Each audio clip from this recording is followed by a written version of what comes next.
Practice problem 3 looks a little weird because there's 1, 2, 3 parallel lines, but right now we don't need this one.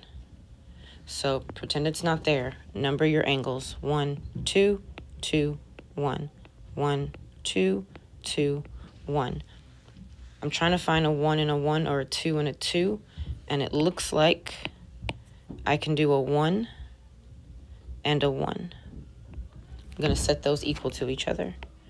7x plus 14 equals 8x plus 6.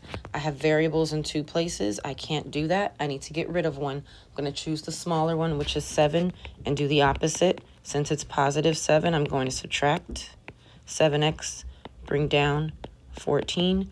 8 minus 7 is 1x, bring down my plus 6. I want the x by itself, so the plus 6 has to go.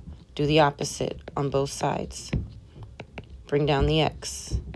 14 minus 6 is 8. If you don't like it that way, flip it around. X equals 8. Not the answer to the question, but we're solving for x. We have to get comfortable solving equations, and we can do it if we keep practicing. Try your next practice problem.